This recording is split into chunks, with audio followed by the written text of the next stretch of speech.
सारे मंत्री जो शपथ लेने वाले हैं मंच पर मौजूद है, विक्ट्री साइन दिखा रहे हैं। कपिल मिश्रा एक ऐसा चेहरा जो कि आम आदमी पार्टी से ही बीजेपी में आए, लेकिन देखिए अगर आप नजर डालिए तो जो जिस तरह से वो बहुत ही मुखर होकर बीजेपी की विचारधारा को सोशल मीडिया हर जगह बोलते रहे, कई बार विवादों में भी फंसे। ये देखिए हर कोई रेखा गुप्ता के साथ आज फोटो खिंचवाना चाहता है। विनोद तावड़े वहां पर दिखाई दे रहे थे, संजय मयूख उनको वहां से निकाल कर ले जा रहे हैं। मतलब पार्टी के कार्यकर्ताओं में भी तो जोश हो जाता है ना, पार्टी के नेताओं में भी। विनोद जी भाई सबका सीएम बन गई है और देखिए संजय मयूख उनको धीरे से ऊपर मंच पर सबके बीच से ललन सिंह से मिलती हुई है, अभी ओपी शर्मा से मिलती हुई, संजय झा जेडीयू के अध्यक्ष से मिलती हुई, ललन सिंह जो कि जेडीयू के नेता हैं उनसे मिलती हुई, और ये सब देवेंद्र फडणवीस, केशव प्रसाद मौर्य, इन सब से मिलती हुई, सब उनको बधाई देते हुए, सबका बधाई स्वीकार करते हुए। और देखिए जेडीयू से चर्चा थी, नीतीश कुमार नहीं आए थे तो संजय झा भी मौजूद है अध्यक्ष, और साथ ही ललन सिंह भी मौजूद है जो कि केंद्रीय मंत्री हैं। ये देखिए केशव प्रसाद मौर्य से वो मिल रही उप मुख्यमंत्री उत्तर प्रदेश के, चूंकि सीएम को वहां बजट सेशन में रहना जरूरी था इसलिए वो चली गई हैं, वहां पर रह रहे हैं। तस्वीरें एक बार दिखा दीजिए, मुझे यहाँ पर दिख नहीं रहा है। ये तस्वीरें दिख रही है ब्रजेश पाठक, उससे पहले प्रवेश वर्मा से वो मिली, और प्रवेश वर्मा से मिलने के बाद ब्रजेश पाठक उप मुख्यमंत्री उत्तर प्रदेश के, सबके हाथ में मोबाइल है, सबको एक एक फोटो खिंचवानी है।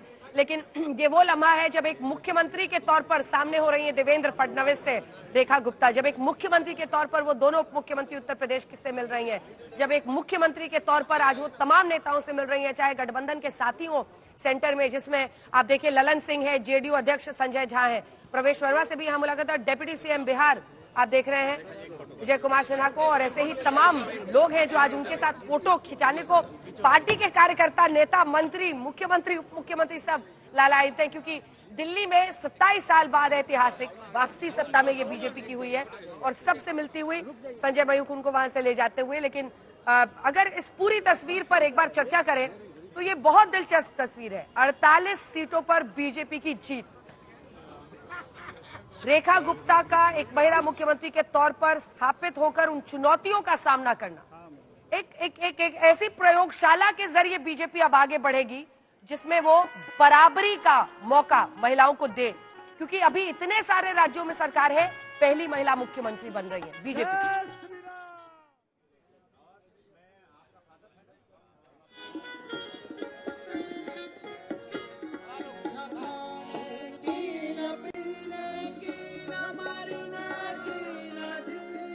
अगर आवाज पहुंच रही है श्वेता तो बताइए।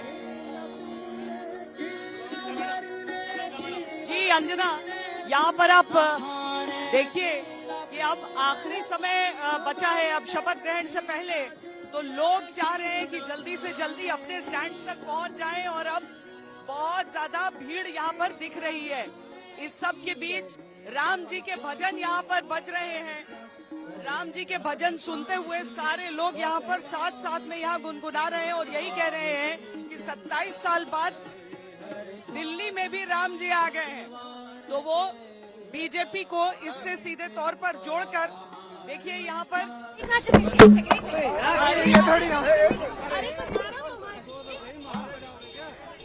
उप मुख्यमंत्री महाराष्ट्र के, और देखिए गठबंधन की सरकार इस वक्त महायुति की वहां पर चल रही, भजन लाल शर्मा दे रहे हैं राजस्थान के मुख्यमंत्री उन्हें गुलदस्ता। रेखा गुप्ता के लिए बड़ा दिन है, उनके परिवार के लोग उनके साथ दिखाई दे रहे हैं आपको, और ये गुलदस्ता स्वीकार करने के बाद वो आगे बढ़ रही हैं मंच की तरफ। देखिए अगर आप रेखा गुप्ता के इस राइज को देखें, उनके इस राजनीति में जो इस वजह पर वो यहाँ पर पहुंची है, तो ये चर्चा हो रही है कि प्रधानमंत्री नरेंद्र मोदी ने रेखा गुप्ता को क्यों चुना। देखिए आपको एक जुझारू नेता चाहिए जो पार्टी को यहाँ पर लीड कर सके, क्योंकि अभी भी 22 विधायक हैं अरविंद केजरीवाल के, हालांकि वो विधानसभा नहीं पहुंचे हैं, खुद हार गए अपनी सीट, लेकिन 22 विधायक रहेंगे आम आदमी पार्टी के, और चैलेंज रहेगा उनको किस तरह से वो पार्टी को लीड करती है। यही नहीं, एक महिला नेत्री, ताकि महिला वोटर्स जो है वो ज्यादा से ज्यादा बीजेपी की तरफ रहे। इसी के साथ साथ एक संदेश पूरे देश में कि आप सिर्फ महिला सम्मान राशि नहीं दे रहे हैं, बल्कि आप महिलाओं को मजबूती भी दे रहे हैं, आप उनको निर्णायक पदों पर बिठा रहे हैं। तो ये एक बड़ा संदेश है जो प्रधानमंत्री नरेंद्र मोदी देना चाहते थे।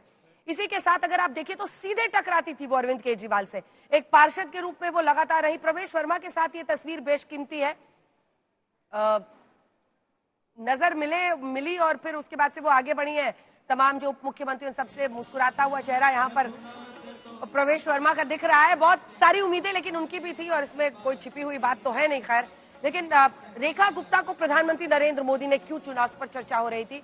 तो आप देखिए, अगर एमसीडी के अंदर भी वो संघर्षरत रही और जिस तरह से वो मुखर होकर हैंड्स ऑन आम आदमी पार्टी का मुकाबला करती थी, आप उनके सोशल मीडिया पर, कल मैंने ऊपर के कुछ ट्वीट्स पढ़े थे, फिर मैं जब नीचे जाके उनके पुराने ट्वीट्स देखे उसमें पता चला संगीत रागी जी की वो सीधा ललकारती थी और मतलब हैंड्स ऑन अरविंद केजरीवाल को वो मतलब एड्रेस करके और चैलेंज करती थी। बहुत जुझारू रही है। ऐसा नहीं, डूसू के जब डूसू में थी तब भी, और डूसू सेक्रेटरी से फिर वो जाकर के प्रेसिडेंट बनी डूसू की।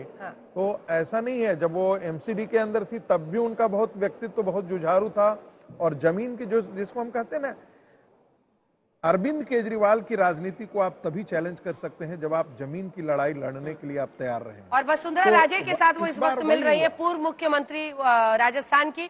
ये तस्वीर भी बेशकीमती है क्योंकि जो महिला मुख्यमंत्री बीजेपी की तरफ से रही है, जिसमें उमा भारती, वसुंधरा राजे रही, आखिरी महिला मुख्यमंत्री रही थी वसुंधरा राजे, जिसके बाद अब ये कमान एक तरह से रेखा गुप्ता आगे ले जाएंगी। सवाल यही है कि सिर्फ महिला सम्मान 1500 यहाँ, 1000 वहां, 2100 यहाँ, फला 100 वहां, ये जो रेवड़ियां बांटने की प्रथा अब चल पड़ी है, उससे आगे हटकर आप मंत्रिमंडल में, आप राज्यों के मुख्यमंत्री के पदों पर महिलाओं को कितनी निर्णायक भूमिका देते हैं, इससे तय होगा कि आपकी क्या ईमानदारी है। जल्दी से की कैबिनेट में आप देखिए कि डिफेंस मिनिस्टर रही निर्मला सीतारमण, मोहन यादव से भी मिल रही हैं। एक बार तस्वीरें जरा बताते रहते हैं, आप बोलते रहिए बीच बीच में, लेकिन ये तस्वीरें देखिए, मोहन यादव आपको दिखाई दे रहे हैं जो कि मध्य प्रदेश के मुख्यमंत्री हैं। मोहन यादव ने मुझे इंटरव्यू में खुद कहा था कि मुझे उस दिन तक बिल्कुल पता नहीं था, मैं तो तीसरी चौथी कतार में पीछे बैठा हुआ था। वहीं पर नाम का ऐलान हुआ, लोगों ने उसको सेकंड किया और उसके बाद से सहमति से विधायक दल में उन्हें चुना गया। रेखा गुप्ता, हालांकि संकेत कई लोग कह रहे हैं, लेकिन ऐसा भी मुमकिन है कि वो मंदिर अपनी श्रद्धा की वजह से गई हो, क्योंकि सबको पता था कि नाम का ऐलान होना है।